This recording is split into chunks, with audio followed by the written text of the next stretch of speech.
Okay, the home straight. After that A chord, where we had the phrase,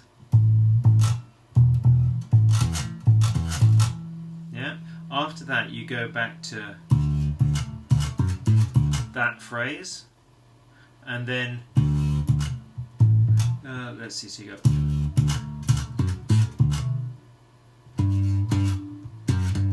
Then that phrase, yeah. So we got this phrase at first over the D chord, and then it goes to this one for the G chord, yeah, and then back to then that one for the D chord. Okay, so after the A chord phrase, which was, we've got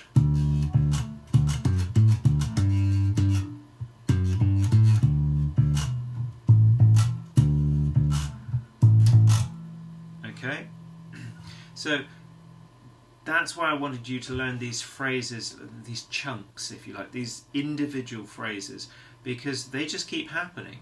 They happen in some different orders or different sequences, because even when they're in small sequences, they happen in the same order, but in terms of longer sequences, the order gets mixed up. But it's those phrases which just get used again and again. So if you learn those phrases, and you got those phrases in muscle memory, this phrase,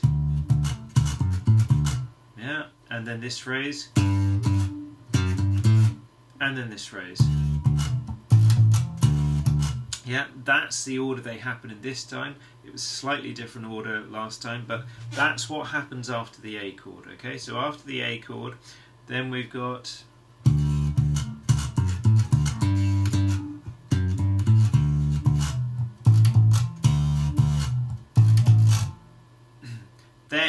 then we've got a new bit. Okay, this is when it's going to be a bright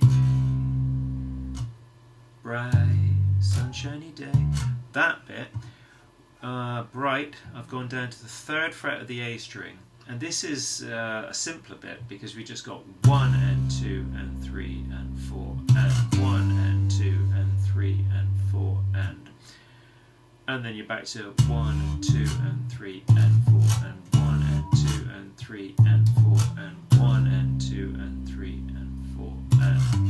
So what am I doing here?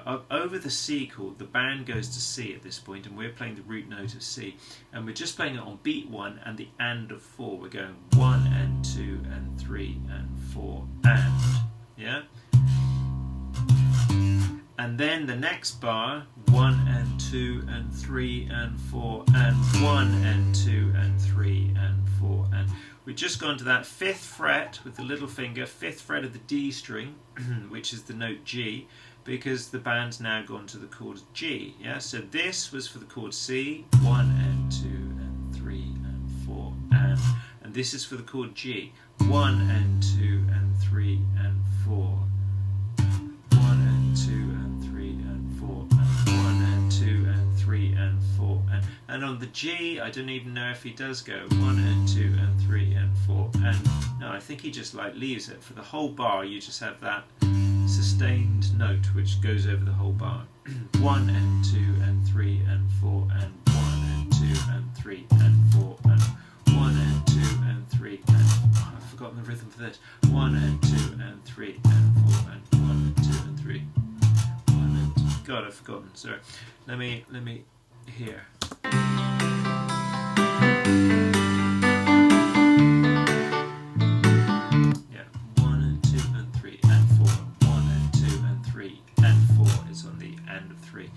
So, for that, I'm calling it the chorus. It's going to be a bright, shiny day. 1 and 2 and 3 and 4 and 1 and 2 and 3 and 4 and 1 and 2 and 3 and 4 and 1 and 2 and 3 and 4 and 1 and 2 and 3 and 4 and 1 and 2 and 3 and 4 and. Now this bit, this is our first phrase, the very first phrase we did. 1 and 2 and 3 and 4 and 1 and 2 and 3 and 4. So we've just got this bit for the C, 3rd fret of the A string, 1 and 2 and 3 and 4 and And then for the G chord, it's the 5th fret of the D string, and then we just play the note once and let it ring out the whole bar. Yeah. So the new bit in this video is 1 and 2 and 3 and 4 and 1 and 2 and 3 and 4 and this bit, which comes in between, if you like, or happens after, we've already done. It was our very first phrase: 1 and 2 and 3 and 4 and 1 and 2 and 3 and 4 and then it happens again. You go to the C again, 3rd fret of the A string, 1 and 2 and 3 and 4 and 5th fret of the D string, 1 and 2 and 3 and 4 and 1 and 2 and 3 and 4 and 1 and 2 and 3, 4. And then you're back to this phrase. And then he starts singing the verse again. I can see clearly. Yeah, then you got that bit. Clearly now, the rain has come. I can see clearly now. Yeah, whatever. I haven't played bass and sung on this song, so I don't know. But that's it, okay? That's for the C.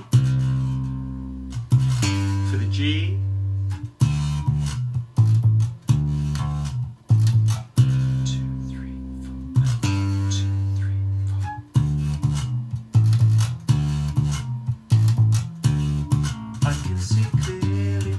Goes into that second verse.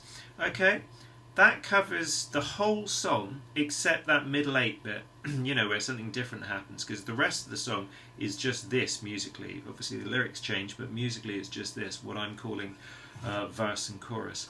Then there's that middle 8 bit, which I won't be doing today because I've got to go eat. And actually not just that. It's good if you get this bit. There's a lot of information in this, yeah. It's a simple piece, it's a simple bass line, but within this bass line there's lots of bass technique, like the rest stroke picking, and the letting some notes ring out and choking some other notes, and the open string and how to choke that, and the on this hand, if you like, or in the harmony, we've got that root 5th, and then that major triad, and then this shape as well. We get this shape a lot. The root 5th, we got that on the A. Yeah, that's going from root to 5th on the A, and it happens on the C as well. It's that same shape. I know it's the note C and the note G, which is the root note of the chord C and the root note of the chord G, but you got the same shape. Yeah, so we're using these same shapes again and again. This is a 5th shape because 1, 2, 3, 4, 5. Yeah, so it's got a lot in what we've covered in these videos. So I'd say learn this, and then when you're okay with this, let me know. Well, no, I'll do the middle 8 one in a few days anyway. But don't. I would say learn this stuff first, then do the middle 8 stuff. Okay. Of course, do it any way you want. If you want to watch them all, watch them all. But I would say try and take things one chunk at a time. If you spend a whole day on video 1, great. Yeah, because then you've really got. Yeah, which is a great line for a chord. Like I said, it fits major, minor, or dominant 7. And with our picking hand, I was showing you how to do the. Come back, light. I was showing you how to do the rest stroke, and that's really important for a bass sound. Okay, because not many bassists do this open free stroke. So called because you pick and then the finger ends up in the air. It's free rather than coming to rest on another string. Yeah. This free stroke, it doesn't give as strong,